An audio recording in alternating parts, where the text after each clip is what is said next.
My name's Shaun, or as I'm becoming more commonly known these days, is by my Instagram handle, which is Knackered Knackers, and that very much is sums me up. My balls don't work. Something which I was to find out in a very life-changing moment, really, when I was 2017. So let me take you back. I'll try and summarise it as quickly as I can. But my wife and I started trying to conceive when we'd been married about 4 years. 2017. Decided it was time to try and grow our family, and the months rolled on and on and on, and it wasn't working. So we went to the doctors at the end of 2017, and we were both referred on for tests. In January 18, I received a phone call that was literally life-changing. It was from my GP surgery, but who it was from the doctors, I still to this day don't know, but all I know is that it definitely wasn't it wasn't a doctor, and it probably wasn't a nurse. I think it was a member of admin staff, because they obviously had not really any medical training. They were asking me they told me I had to go for a second sperm analysis in 3 months' time. And I said, like, why is that then? And she said, I don't know, it just says here that you have to do that. And it says because you've got, and then she stumbled over this word, azoospermia. She kind of said, azoospermia. And I was like, well, what's that? And she said, I don't know. So I said, okay, thanks. Booked in the next test 3 months down the line, and went on Google, and to find out that azoospermia meant that I had 0 sperm, like none. And I was like, hang on, men have millions of these, tens of millions. How can I have not even one? So yeah, it was a mad moment, and I very much went into shock at that stage. I phoned my wife, told her. She was like, well, let's go home. Like, I'll see you at home. She was at work as well, and I said, no, it's fine, I'll just pop back into work and I'll see you at home later, which essentially was shock. And it's like that word that, so I was 34 at the time, so that word which for 34 years I hadn't ever heard before suddenly became the word that was to define me there onwards, really. And like, for example, her saying come back in 3 months, and I'm like, well, why 3 months? And she couldn't tell me that, but I was then to find out that the sperm regenerates over a 3-month period, roughly between about 76 days and 90. But this is all stuff that I was having to find out through Google. And I went back 3 months down the line, and the result was the same, and therein really started a long process of essentially grief. It's like I was losing something that I took for granted, and that was my ability to pass on my genetics, like my DNA, have a child easily and naturally. But also I was losing this picture of a life that my wife and I had envisioned.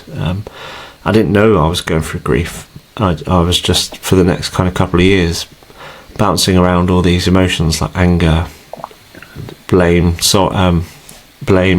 depression, denial, definitely.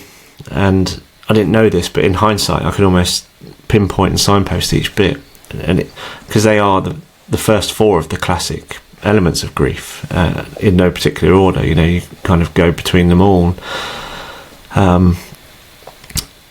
And yeah, it was a difficult time. It's like being thrown into a river, and that river is the world of infertility. Suddenly you're being introduced to all these new doctors, going to clinics, and there's a whole new glossary of terms, all these new words, all these scientific and medical words that you've never heard before. And that river at times is fast flowing, it's pulling you under and you're gasping for breath. And there are other times where it just comes to a standstill and you're just bobbing there thinking, well, what next? And that was essentially the whole of 2018 for us. Was that standstill was trying to navigate the NHS system of funding for fertility treatment, which is a postcode lottery. It's jumping through hoops, trying to wait for appointments, which are often months apart. And in this whole time, I'm really grappling with losing my sense of identity as a man. My ego had taken like the biggest hit it ever had, because society really, for men and masculinity, it's often wrapped up with our virility and our ability to kind of sire children and all this nonsense, which at the time I wasn't seeing it as nonsense, but obviously now, after a lot of internal work, I realise it is. 2019 came along eventually, and I underwent the first of one, but if it didn't work, 2 operations. The first one didn't work, so I then needed the second. The first one was relatively minor. It's called a varicocele embolization. So it was established that I had a large cluster of varicose veins above my testicles, and they essentially overheat the balls. The reason that they hang a bit lower than the body is because the optimal temperature for testicles is about 2 degrees lower than body temperature. However, these big veins overheat them and damage sperm production. So I had a relatively minor operation to try and shrink those veins, and then wait another 3 months for the sperm regeneration process to happen. Had another test, and that again was negative, which was probably our lowest point, actually, that one, because we had put a lot of hope into that first operation. We just thought, that's nice, quick, easy, half day in hospital, come back out, rest up for a bit, and then we're going to be good to go. It wasn't to be, and that meant that in August of 2019 I went for the nuclear option. I had my balls cut open, which is a much bigger operation, under general anaesthetic, where they essentially cut each of your balls open. Well, the first one they do, and if they find enough there, then you don't need to do the second. But for me, there was nothing in the first, so they go on to the second. And yeah, with that one, the result was immediate after. As soon as I came around, the doctor and nurse were stood there saying, yeah, there was nothing, I'm afraid. And that was the last chance saloon for me. I had been very reluctant, actually, about whether I was going to...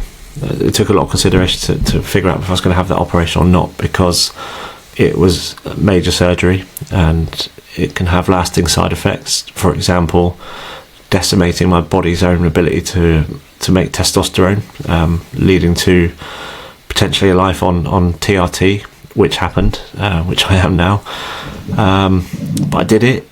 I'm glad I did it, because what came with that was a lot of closure.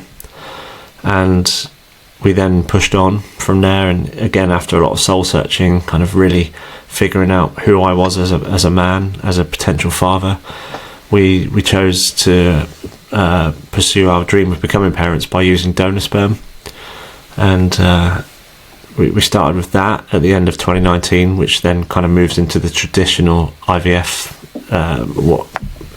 where the baton was massively then passed to my wife, and she was undergoing the injections and that daily grind, and then she became very poorly. I'm laughing not because of her becoming poorly, but just because of the ridiculous situation of, we finally thought we were getting somewhere, and then suddenly she became extremely poorly with what's called ovarian hyperstimulation syndrome, and then we had to pause for an indeterminate amount of time, just until she got better.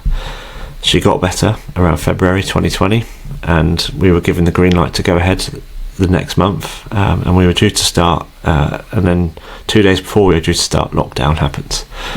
So everything again put on ice, and again for an indeterminate amount of time, which was the nature of the world then. It was all the big unknown.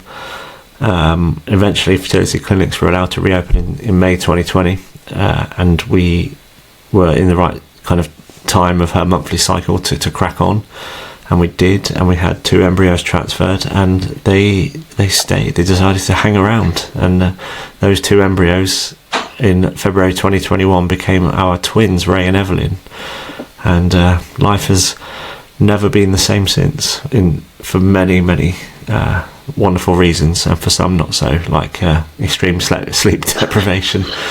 But yeah, and that's kind of, I've tried to summarise it as quickly as I could, but it's like 4 years of pain and heartache. And this whole time, like I've mentioned, my ego was taking a massive hit. My identity as a man.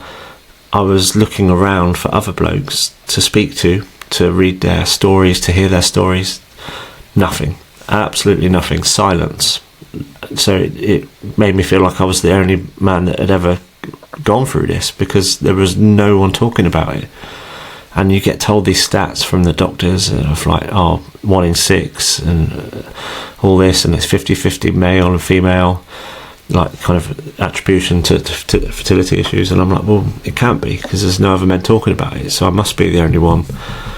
And I just felt compelled to do something about that, and to start spreading awareness for it and being that voice that I needed. So I started sharing my story, and it's just taken me places that I never could have imagined, really. Wow.